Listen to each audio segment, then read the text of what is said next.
South Plains First News in high definition. This is KCBD News Channel 11 at 10. Good evening and thank you for joining us. I'm Abby Reed. School spirit was at a fever pitch tonight as the Texas Tech Red Raiders took to the field for their first home game of the season. KCBD News Channel 11 Sports Director Pete Christie is out at Jones AT&T Stadium. Hi, Pete. Hi there, Abby. 51,000 fans on hand tonight for the season opener for the Red Raiders, the second year for Tommy Tuberville. It did not start out good, but it certainly ended good. Let's show you some quick highlights up top here. Red Raiders fell behind 10-0 in this game, but finally got on track with about 50 seconds left in the first quarter. Seth Dahey finds freshman phenom Bradley Marquez from 10 yards out. It was 10-7. They got a safety. They were down 10-9 at the half. Third quarter, Seth Dahey goes to the name you now are going to know, Darren Moore. This gives Tech their first lead of the day. Moore had 221 yards receiving on 12 catches. Dahey threw for 326 yards. And then later in the third, the running game gets into it. Eric Stevens, right up the gut, 46-yard run. He had 118 yards rushing. That made it 22-10. After being down 10-0, 50 unanswered points by the Red Raiders. They win it 50-10 tonight. All told, 505 yards of total offense for the Red Raiders. And of course, all we're talking about is the offense. I've got to give you some defensive numbers. The defense came up with 4 fumbles. Big win for the Red Raiders. They now are idle next week. They're at New Mexico in 2 weeks. We'll have complete highlights coming up in sports and hear from Tommy Tuberville on the 50-10 win. Live from the stadium here, Pete Christie, we send it back to you. All right, Pete, thank you for that. Well, the weather has been a concern for the game, but not necessarily because of the heat. There were some dark clouds around the stadium. Some of them had a little bit of rain in them. Let's check in with meteorologist Carrie Allen. You've been monitoring a lot this evening, not just the game, but the weather. Well, we've had a lot of dust across the region, and a cool front has moved through. We're going to go ahead and look right now at Super Doppler HD3 first of all, and we'll show you we still have some rain showers, mainly north and west of Lubbock and into New Mexico. We've had some heavy thunderstorm advisories earlier this evening also in Briscoe County. You can see the heaviest rain now stretching from near Childress to Memphis. And then one lone shower here that is still fairly strong south of Caprock Canyon State Park and southeast of Silverton. This is all moving to the southeast. Areas of sprinkles and light rain from Muleshoe to Needmore in western Bailey County over to Clovis, New Mexico. Notice the band of heavier rain from Tucumcari over to Fort Sumner, and we hope that holds together long enough to brush the South Plains area. So we do have a chance of showers across West Texas tonight, along with cooler temperatures. Digital picture from Jones Stadium tonight taken from one of our viewers. Send it to 11.com. You have pictures. Weather at kcbd.com is how you would send it to us. You see the wall of dust coming in before the game, and winds picked up there at the Jones earlier this evening. I want to take you back to our computer now. We'll show you the temperatures, which have cooled into the 70s. 78 degrees now. It's as cool as it's been in a while. 70s north, 80s to our south, and our forecast indicates tomorrow a high of 79. I think it's about time we had some cooler weather across West Texas. Your 7-day forecast in just a few minutes, Abby.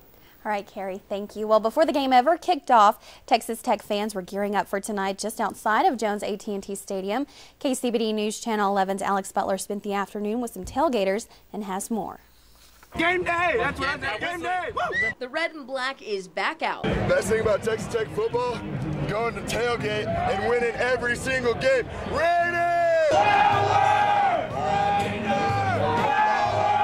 It's kickoff time for another Texas Tech football season. It's the first game of the season. It explains itself.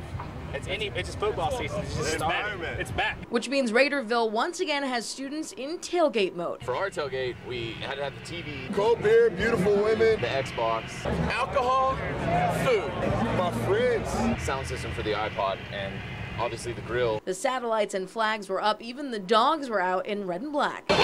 Some fans even rolled up in this luxury Red Raider RV. The awning setup up here above us, that takes about 30-45 minutes. For the past 11 years, the Fullers have been to every Texas Tech football game and nearly all the men's basketball games. Last 11 years, we missed one game. Inside the bus, it's a moving sea of red and black. Well, yeah, the inside of the coach is definitely Tech. While outside flat screens keep their guests entertained. There was no shortage of fans. We even caught Texas Tech Athletic Director Kirby Hocutt out and about among the tailgaters, and some fans from Texas State were around too. Who's going to win today? Texas State. Yes, sir. Who's going to win today? Tech. Texas Tech. Red Raiders. By 35 are going to win. But overall, the Texas Tech tailgaters were nothing short of excited, all to kick off another great Red Raiders season. 1, 2, 3, Red Raiders! Game day is back. Alex Butler, KCBD News Channel 11. In other news tonight, a Lubbock man is dead after drowning along the beach of Galveston this morning. Investigators with the Galveston Beach Patrol tell KCBD News Channel 11 that 34-year-old B.J. Petty and his family were boogie boarding along the beach around 10 this morning. At some point, Petty became separated from his family and he wasn't seen for at least an hour. He was later found in the water. He was transported to the hospital where he died. Beach Patrol officers are still trying to figure out what caused Petty to drift from his board and drowned. Governor Rick Perry's race for the White House is about to accelerate dramatically. Perry has several debates and events coming up that are likely to test whether he has the staying power. September may also decide whether Sarah Palin will be making a run for it. Now, you'll remember Perry jolted the GOP party last month when he leapt into the top of several national polls just within days of joining the race. A West Texas man has pleaded guilty to 4 federal felonies after police say he torched a predominantly black church.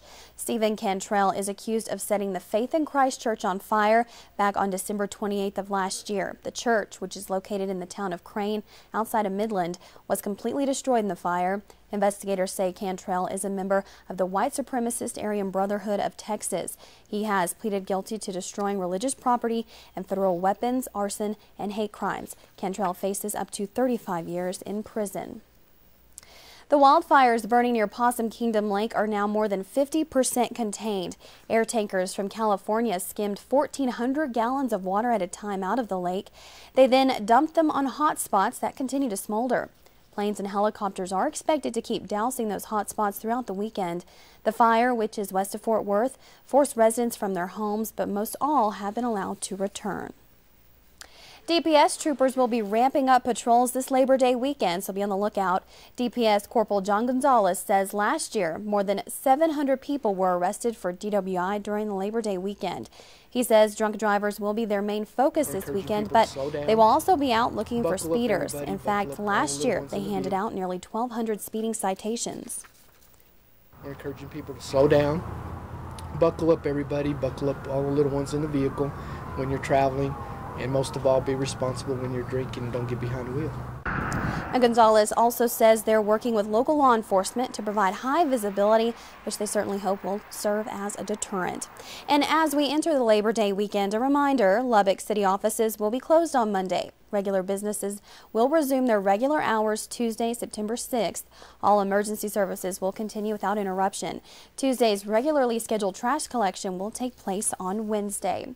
If your daily commute to work and school has you headed down Frankfort Avenue, listen up. Beginning Tuesday morning, crews will be out on Frankfort making some repairs. Now the map, take a look. This is where the maintenance will take place. Crews will be rebuilding Frankfort from FM 1585 to Woodrow Road. Now if this is part of your daily route, you'll need to find an alternative because portions of the road will be closed to through traffic. Now the work should be completed by the end of September.